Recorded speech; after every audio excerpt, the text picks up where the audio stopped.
Hello class, welcome to BBA 432 International Business Management. In this chapter, we will talk about the political and legal environments facing business. Again, this is chapter 3, covering the political and legal environment facing business.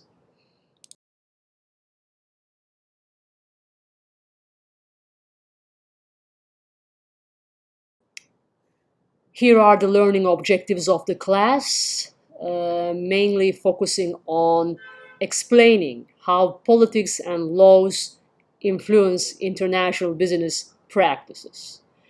So, when firms source, produce, and market products in foreign countries, they encounter dynamic and challenging political and legal environments. So, in this chapter, we will discuss and also provide a conceptual foundation for the examination of the political and the legal dimensions of international business operations. So we will compare and contrast major political systems, discuss their potential influence upon the development of effective business strategies, and also consider the relevance of political risk. In other words, what type of political risks are multinational corporations facing when they invest abroad? We will also examine the major types of legal systems that exist today, as well as the strategic and operational concerns they pose. We will conclude with a discussion of intellectual property rights and the challenges associated with intellectual property rights, which are also confronted in the age of globalization. So what are the key legal and political issues facing multinational corporations? This has been a subject of research for a long time because companies face different political environments and different political challenges when they invest abroad. And these challenges vary greatly from country to country. Therefore, we really need to look at the political and also the international context of international business operations. So this includes analyzing carefully not only the home country conditions, but also the host country conditions, right? Host country is the country where the multinational corporations make their investments into. They make their investments into the host countries in different parts of the world, okay? So host countries, in other words, are the recipients of foreign direct investment.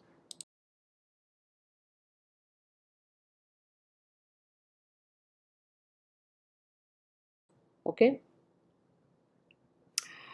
Right? So let's look at this figure, right? This figure, which is also part of learning objective 3.1, right?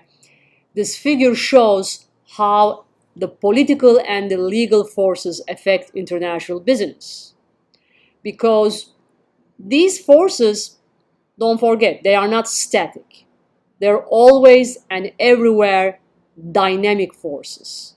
At different times, different political ideologies and different parties champion different ideologies that endorse different political systems and different political agendas.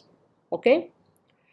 Consequently, investing and operating internationally exposes the multinational corporations to risks that arise from a change in the country's government or political system. Okay? When, let's say, a company, a US foreign multinational company, invests in Brazil and suddenly there are elections in Brazil and they choose a new leader. Okay? Therefore, there is a change in the country's political system. The president of Brazil may be or may not be friendly to the multinational corporations. Okay? So these are the risks that the corporations will face when investing in Brazil, because of the political ideology that the president of Brazil represents. Okay? Therefore, under the political factors, we need to look at the role of government in society. Is there a business-friendly government, or is there a more anti-business type of government in power? So we need to look at the political ideology of the incumbent party, the political risk, the legal environment, and other operational and strategic legal issues. For a multinational enterprise to succeed in countries with different political and legal environments, its management must carefully analyze the fit between its corporate policies and the political and legal conditions of each particular nation in which it intends to operate or invest. Okay? There will always be external influences, including the physical and social factors, the competitive environment in the host nation, which will automatically influence the objectives of the company and the strategy that the company will devise in order to invest in different parts of the world. Okay?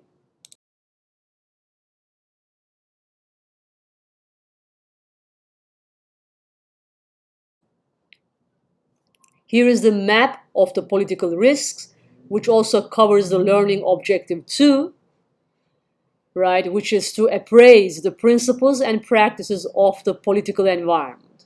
So what does this map show? Well, this map shows the level of political risks that exist in different parts or different regions of the world. So therefore, it is important when engaging in international business to understand the political implications of the country in which you wish to work with. Okay? So you see the degree of system stability represented by different colors at the bottom of the map.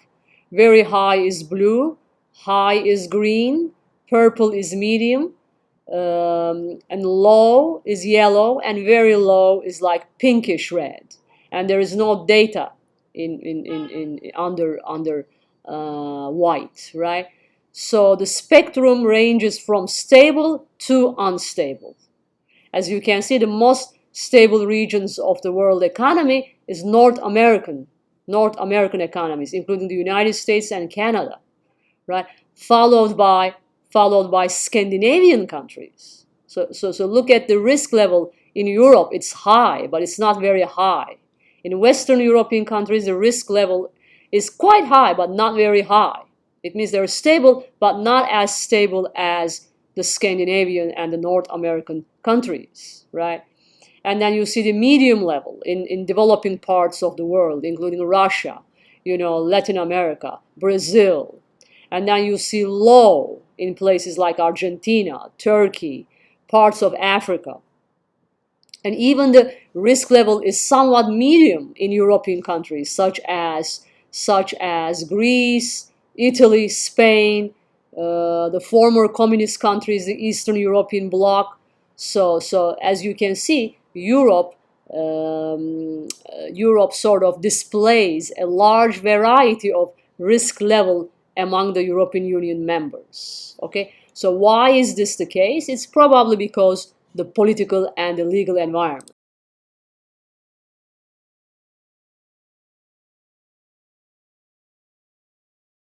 Right? So our learning objective 2 is to appraise the principles and practices of the political environment, right? Political environment consists of the political system, the political freedoms granted to citizens, and also political culture, right? Political culture can be divided into two components: individualism versus collectivism, right? So political system is basically a complete set of institutions, political organizations, and the interest groups, and the relationships among those institutions, and the political norms and rules that govern these activities. So political system is a large, big phenomenon, right? Because it integrates various parts of a society that consist of different things, institutions, political organizations, the lobby groups, right?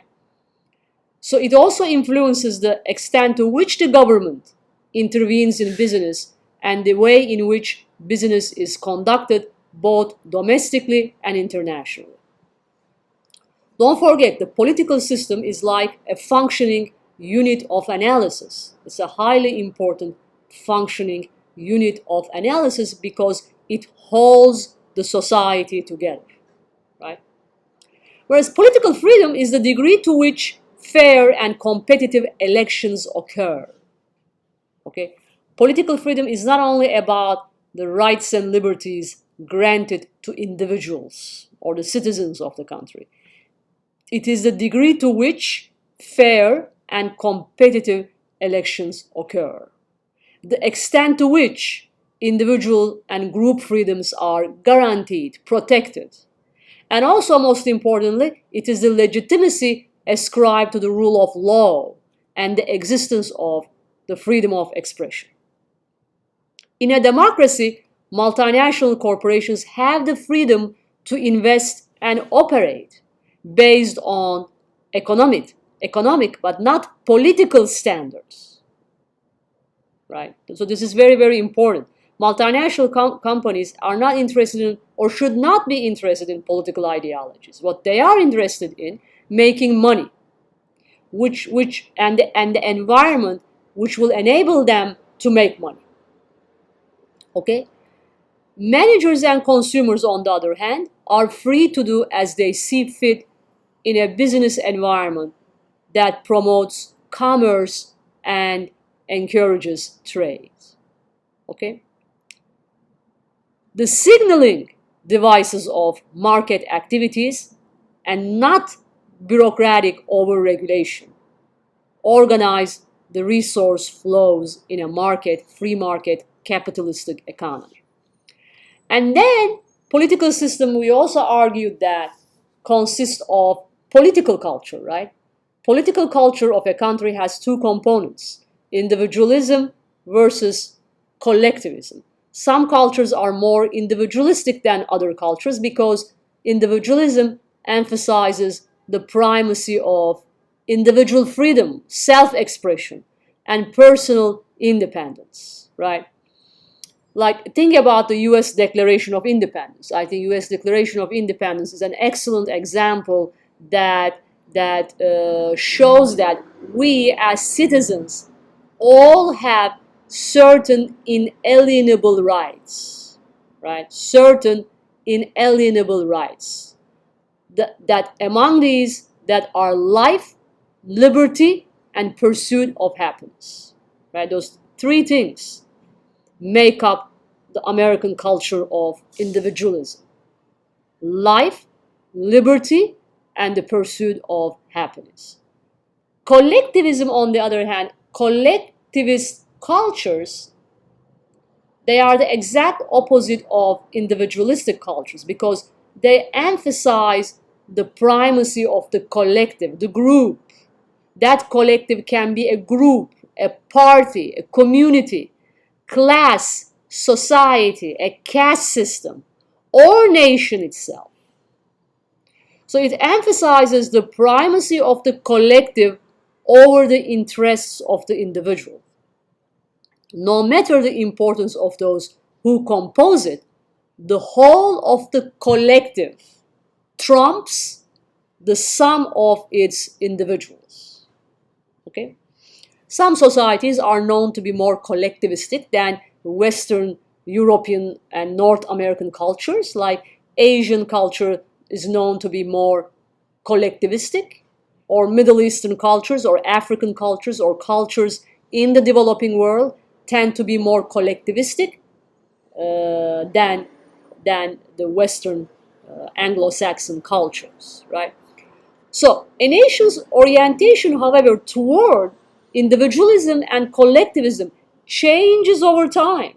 Some cultures that started as collectivistic may become more individualistic due to the pressures of globalization and westernization and the modernization. As they go through modernization process, they may become like more individualistic. So don't see these individualism and collectivism as two separate entities or as the direct opposite of each other. To the contrary, those ideologies always change over time because people's cultures and people's interaction with the outside world is constantly changing. Okay? So it is important, therefore, to look at the factors that influence the political culture and eventually modernize and reform the political culture. Okay?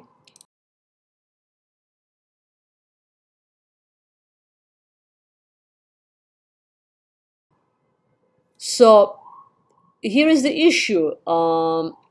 If we look at the political spectrum here, we have democratic governments on one hand and autocratic governments on the other hand. In democratic governments, there is freedom of expression, free, fair, and competitive elections, right? So, but if you deeply think about it, in practice, purely democratic and the totalitarian systems are very exceptions to the rule. There is really no purely democratic government and no purely autocratic government. Of course, there will be some exceptions to the rule, like you look at countries like Saudi Arabia. It was autocratic. It's a monarchy, right? It's a political system ruled by a monarchy. Or if you look at the Nazi Germany, right, or Russia under communism, there was a single party and a single leader ruling the society. Of course, those were exceptions in history, right? However, looking around the world nowadays, we see many variations, okay, or a lot of political regime in transit or in transitioning to democracy. A lot of political systems that used to be autocratic, ruled by a single party or a single leader, are now transitioning to a democratic form of government. Okay? For example, democratic systems can range from radical on one side to reactionary on the other side. Okay? Likewise, totalitarian systems emphasize sometimes different degrees of control. For instance, a fascism, as it existed under Mussolini and Hitler, Nazi Germany, aimed to control people's minds, souls, and even daily existence and interaction. Whereas authoritarianism is different. Authoritarianism confines itself to political control of the state. Authoritarian systems also suppress freedom of expression, also suppress political freedoms, but it's not trying to control and monitor the daily existence of people. So the fascism in that respect is more micromanaging. Fascism and even communism is more micromanaging than authoritarian systems. Okay? So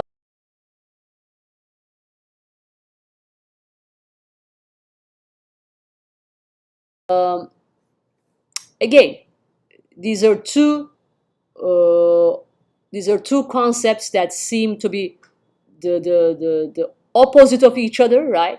A democracy, when we talk about a democracy, it is a government of the people, by the people, and for the people, right? Government of the people, by the people, for the people. So modern day democracies translate this ideology into the principles that all citizens are politically equal, entitled to freedom of thought, opinion, belief, speech, and association, and also command sovereign power over public officials. Whereas in the case of a totalitarian system, which is an extreme case of authoritarianism, right? Totalitarianism is an extreme case of authoritarianism that we have seen in Nazi Germany, Italy under Mussolini, Russia under Stalin, right? It subordinates the interest of the individual to that of the collective. Whatever the collective does, it is always legitimate, it is the right thing to do. Right? An agent in whatever form, such as an individual, a committee, an assembly, a junta, or a party, a single person. That single person can be an individual, can be a committee, can be a party, right? That single entity monopolizes political power and uses it to regulate many, if not all, aspects of public and private life.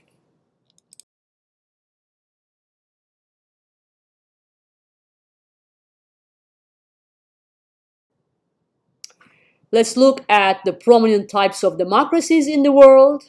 So we have different types of democratic systems, which is a representative, multi-party, parliamentary, and social systems. Okay?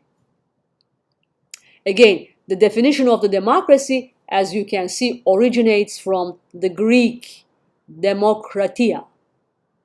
The Greek word demokratia referring rule by the people, right?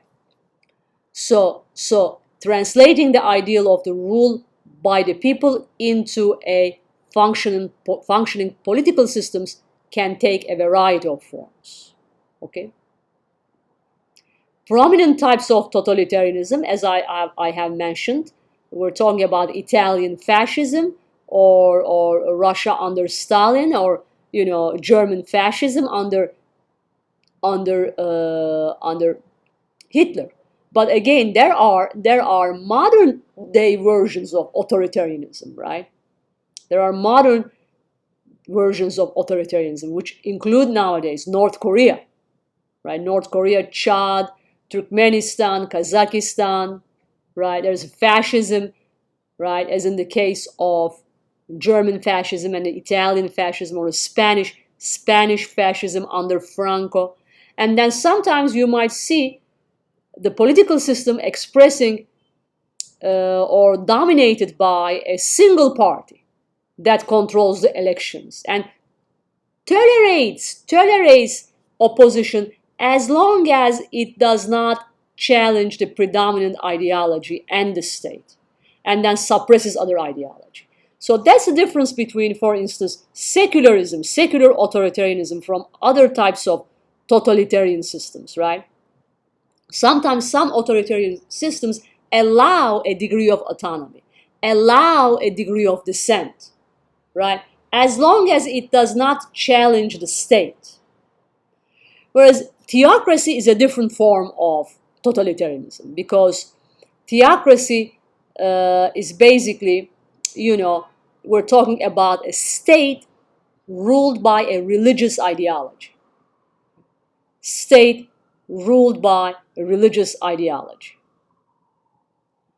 So we have examples under the theocracy, such as Saudi Arabia and other places, some other places in the Middle East. But the pure and the perfect example, and the most modern day example, is Saudi Arabia.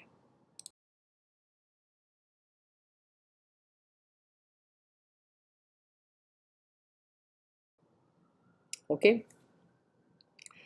So if you look at where are we in the state of political freedom, right?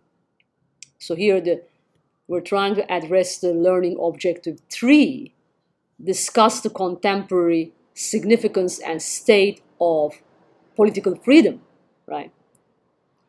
This table shows different degrees of political freedom in different parts of the world. So this can be divided into 3 major categories, as you can see: a free country, a partly free country, and a not free country. Okay? So a free country basically exhibiting open political competition, fair and free elections, the respect for civil liberties, independent civic life, independent media, and there are inalienable and untouchable freedoms of expressions, like assembly, the right to assembly, association, education, the right to religion. And these examples, of course, include modern democratic capitalistic societies, right? Modern democratic capitalistic societies fall under the free world. We have, Australia, the United States, right? And some parts of the developing countries. Trust me, some developing countries also fall under this category, like Argentina, Chile, right? South Africa, India, right? When we're talking about a partly free country, the concept partly free here, the purple one, basically those type of political systems exhibit limited political rights and civil liberties. Limited political rights and civil liberties, right? And most of the time there's a corruption in that country, right? There's a weak rule of law, and there's constantly ethnic and religious strife, unfair elections, and censorship, right? In a partly free country, right? So we have under this category, we have like country like Turkey or like Macedonia or Mexico, Colombia, right? Parts of Latin America, Panama, right? So here there is a rule of law, but it is very weak. It can be manipulated, it can be corrupted, and there's constant religious and ethnic conflicts among different members of society. And most importantly, unfair elections, biased, unfair elections, and censorship of the media.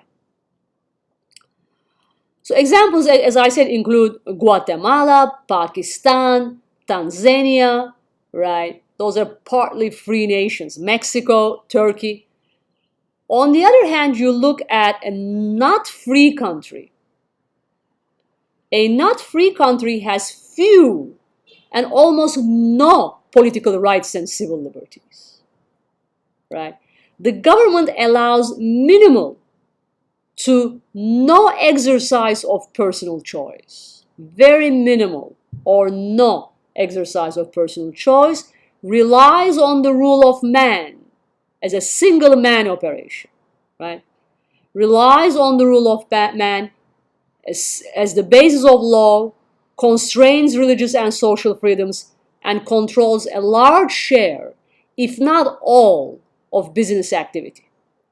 What are the examples under not free world? What are the primary or predominant examples under the not free world? We have China, Russia, Saudi Arabia, and Iran, right? China, Russia, Saudi Arabia, and Iran. Of course, these systems have different political ideologies, they have different political systems. But what really unites them is that their lack of freedoms, political rights and liberties for their citizens. Okay?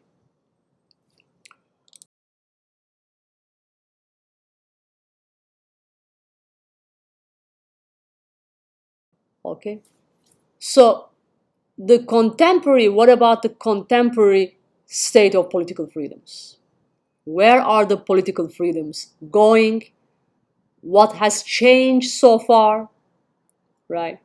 So if you remember, the second half of the 20th century saw the steady diffusion of democracy worldwide. So immediately after World War II, the 1950s, from the 1950s up until 2014, apparently the number of electoral democracies grew from 22 to 120 countries. So there is, in other words, more and more democracy worldwide after the World War II. We call this widespread diffusion of democracy as third wave democratization. So many had been totalitarian states of some form, but had begun developing democratic governance. So this shift, as I said, signified the so-called third wave of democratization, which is a global movement that expanded individual freedoms and civil liberties to different parts of the world, which were formerly undemocratic and authoritarian. What is the key reason for this shift? Okay. What is the key reason behind transitioning to democracy? Okay? The key reason behind this shift is the end of the Cold War. End of the Cold War combined with globalization and the fall of communism in Soviet Russia. Right?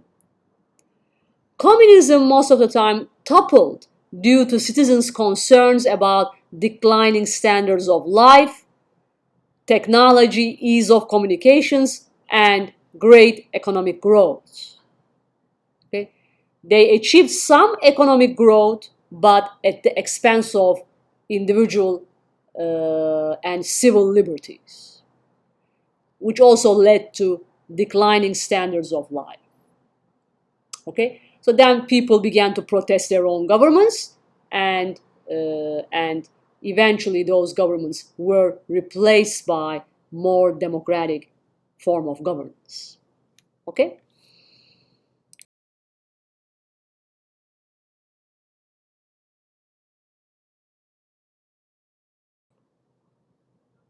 So there are different characteristics of the current political systems, as you can see in this chart, right? There is a clear link between political and economic freedom. Right? One thing that we can generalize from this chart, from this table, is that there is a clear association between how democratic and undemocratic a country is and its economic system and economic growth. So three variables, there is a clear link between the three variables: political and economic freedoms and economic growth. However, don't forget this. Democracy does not necessarily guarantee economic growth. Democracy does not necessarily guarantee stability. In fact, when those formerly undemocratic nations transition to a democracy, political risk and instability is often quite high. So look at the emergent democracies of the 1990s, especially those of the former Soviet bloc. They are still grappling with domestic unrest and security threats. Although challenges to democracy are many, terrorism also stands out above all others. So there is this argument that if a country is to flourish as a democracy, certain preconditions, such as economic development, must be present. A democracy without economic development can be a very shaky democracy, or might eventually turn into a political chaos. Some people, on the other hand, argue that democracy is the result of having political leaders who exhibit both the determination and the skills required to assure that democratization occurs. Okay?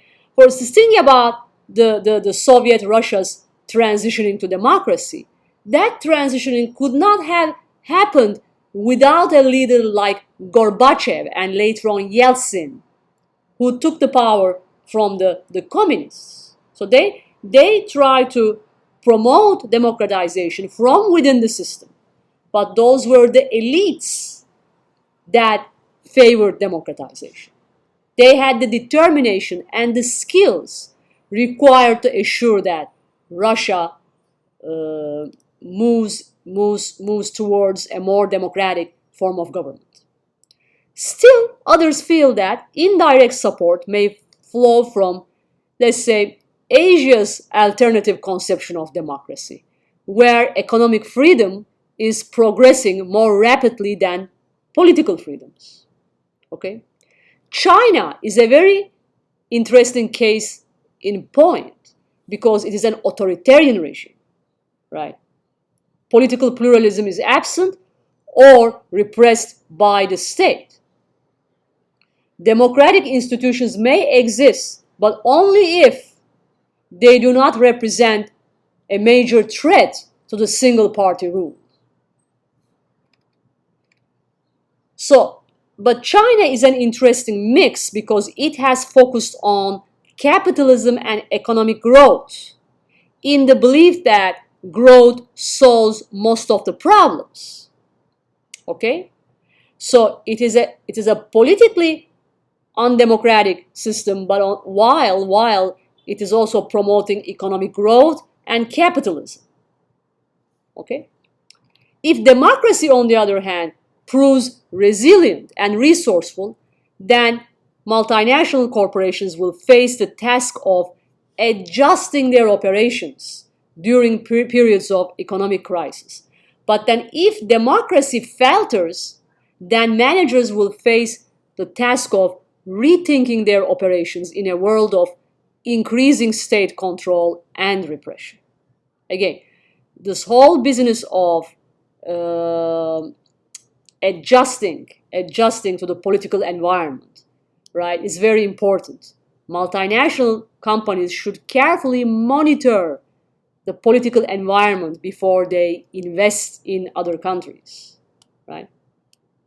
At one point, they will have to adjust their operations during period of political crisis or political risk. But it's a matter of how much political risk the company is willing to take. Okay, how much political risk is the multinational corporation willing to take? So they have to make a careful analysis of what they gain and what they lose when investing in other countries.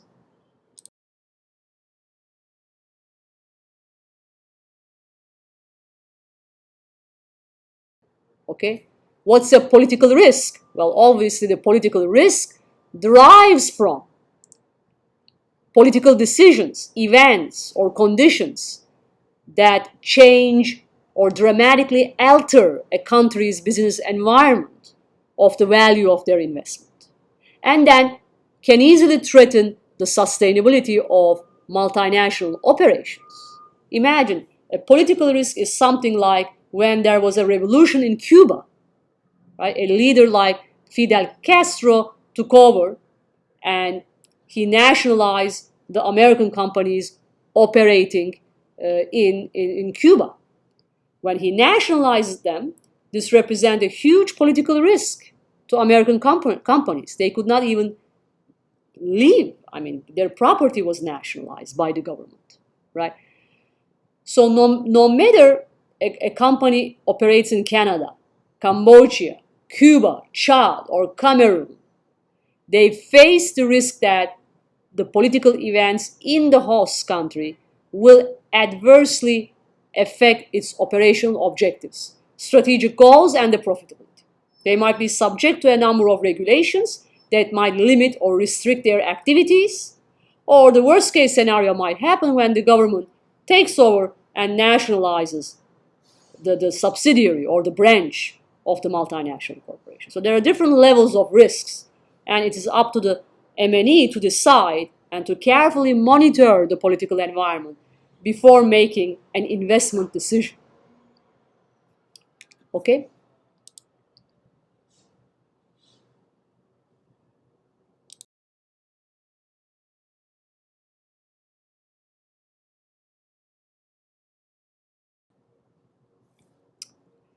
So this table shows the various political risks and classification, types and outcomes. Okay, so carefully review this different types of political risks. There are systemic political risks, right, which influences the macro business environment and therefore affect the operation of all firms. Right? Systemic risk can change from macro to micro and vice versa, but a systemic risk is something like a financial takeover, right? Financial crisis or a political takeover. But it mainly influences the macro business environment by affecting the macroeconomic fundamentals. I think a financial crisis is a very good example for a systemic risk. There are procedural political risks, right, which institutes impediments that constrain the flexibility of local operations, such as regulations, right? Regulations. Sometimes the host government arbitrarily limits the amount of a profit that a foreign company can remit from its local operations to the home office. Maybe they may have to give up 25% of their remittances and contribute to the local economy. Okay? There might be distributive political risks, right? Distributive political risk, on the other hand, gradually eliminate the local property rights of foreign companies. They gradually eliminate the local property rights. So they sort of, they might be in the process of expropriating or nationalizing, right, the property of the foreign company. And then there are catastrophic political risks. They are catastrophic, such as civil strife, terrorism, insurrection, war, right? So which end up in a military action that damages or destroys the property of the foreign company. So this type of catastrophic political risk devastates and destroys the business environment for all companies. Okay?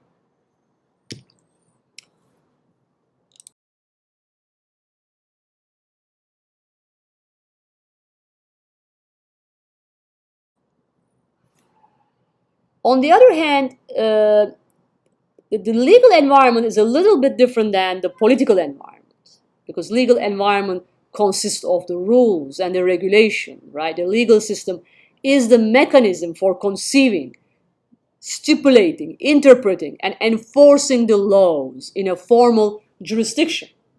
Therefore, it is different than the executive power, right? Because the people using the executive power, or the president and the prime minister of the country, or people in a position of political power, should carefully follow and obey the legal system. So modern legal systems consist of three components. We have the constitutional law, the criminal law, civil and the commercial law. In the constitutional law, translates the country's constitution into an open and just legal system. Okay? It sets the framework for government and defining the authority and the procedure of political bodies to establish laws. Whereas the criminal law is different because it protects and safeguards the society by specifying what conduct is criminal, right? What conduct is criminal and what conduct is not criminal. Because when we violate the law, we do not always engage in a criminal act. Only certain acts are criminal, and the criminal law determines by specifying what conduct is criminal and what conduct is not criminal. And criminal law prescribes punishment to those who breach those standards. Whereas the civil and the commercial law is all about ensuring fairness and efficiency in business transactions. Okay? Ensuring fairness and efficiency in business transaction by stipulating private rights and specific remedies in order to regulate conduct between individuals and organizations, right? For instance, freedom of speech is your own private right, and also it's your civil right. Right? Freedom of speech, freedom of expression, the right to a lawyer, right? And protection from anti-discrimination, right? It's a civil issue. It can turn into a criminal case, of course, but it can be a violation of both, right? So therefore, what in the case of civil and the commercial law, we're ensuring fairness and efficiency in business transactions by stipulating the importance of the private rights. Okay?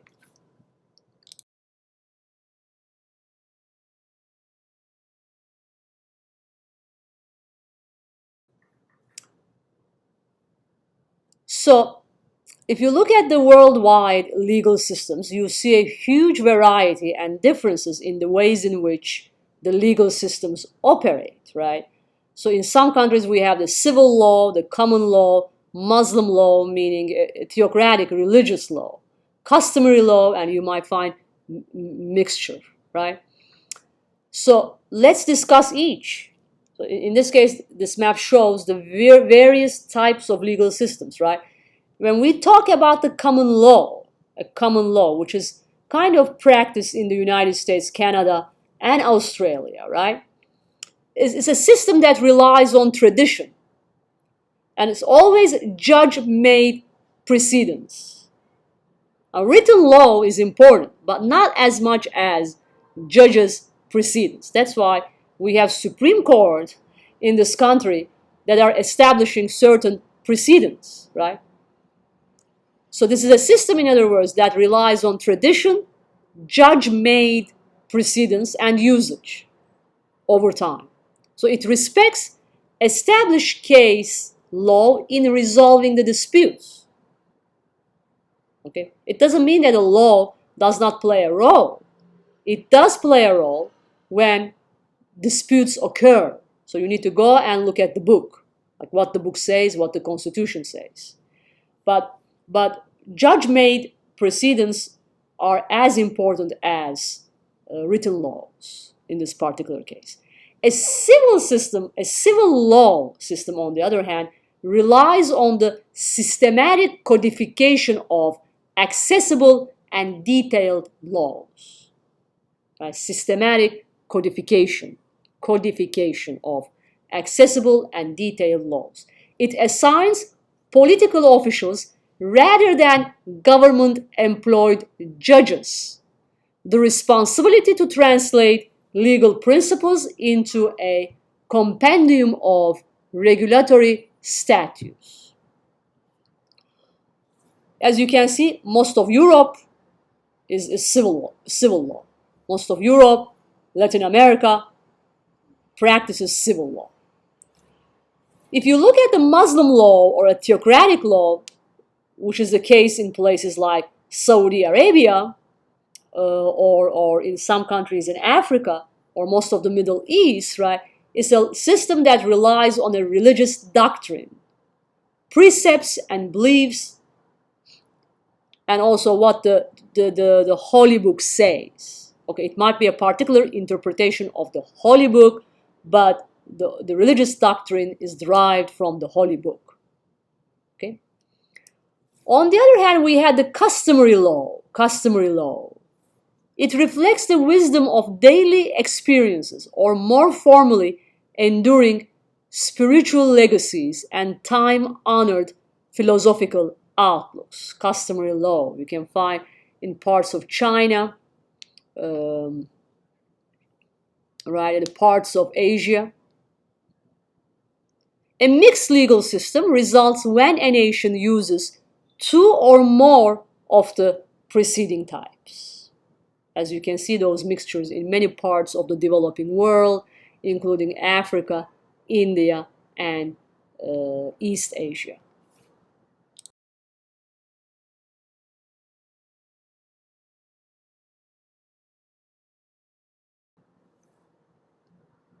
So once relegated to the periphery of the global economy, now most of these emerging markets steadily command center stage.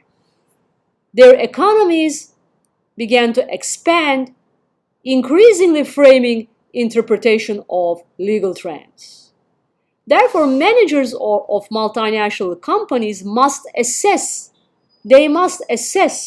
the prevailing philosophical basis of law in that particular society in order to understand how local officials will regulate their activities. The rule of man holds that ultimate authority resides in a person whose word and whim, no matter how unfair or unjust, is the law. Right? Single man, a single person, is the law. In the rule of law, on the other hand, holds that no one, whether a public official or private citizen, is above the law.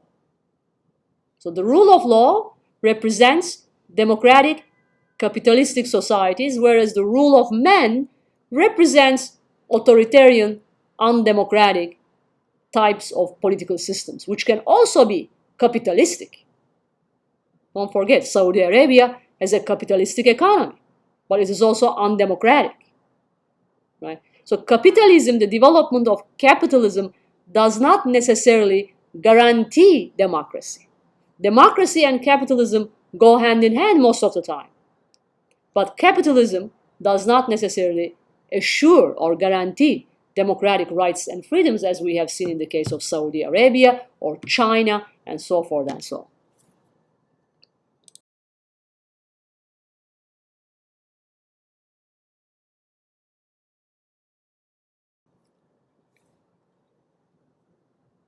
So the learning objective 6 was all about describing the key legal issues facing international operations, right? So operational concerns and strategic concerns need to be addressed. Operational concerns include things like, for instance, process of starting a business, right? When let's say Apple opens a subsidiary in Brazil, what are the operational concerns that or operational issues that they need to resolve before investing in Brazil? So this is all about the process of starting a business, such as registering the name, adopting the appropriate tax structure, obtaining licenses and permits, arranging credit, securing insurance, making and enforcing contracts, hiring and firing rules. And this is also all about easing of closing a business or going out of business. How easy it is to exit the Brazilian market if political circumstances dramatically change in Brazil. How easy is exiting the Brazilian market, or how easy is entering the Brazilian market? Okay? How easy or how difficult or complicated to shut down a business? Those are the operational issues that firms need to understand or resolve before investing in other countries. Whereas the strategic concerns are different. Strategic concerns are all about product regulations, product safety laws, legal jurisdiction, intellectual property, and so forth and so on. Okay?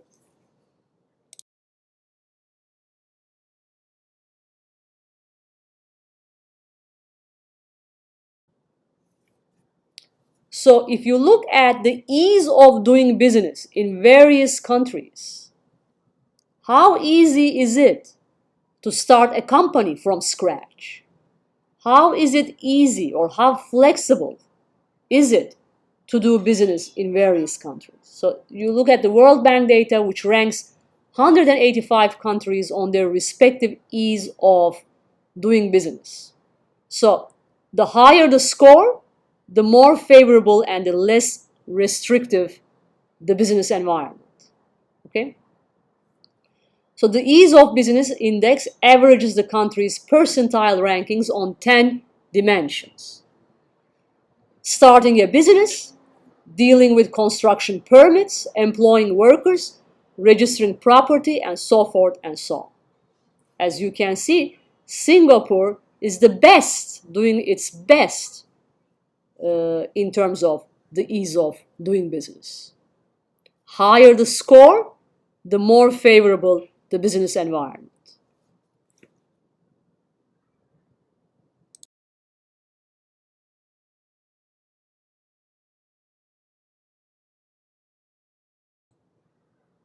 Again, in this class, we review the political and the legal environment facing multinational corporations, as well as the political risks and ease of doing business. Thank you for listening to my lecture, and in the next chapter, we will be discussing international trade theories. So next chapter will be chapter 4, which we will talk about the comparative advantage theory and other theories that have influenced the operations of multinational corporations. Have a good day, and again, thanks for listening to my lecture. Bye-bye.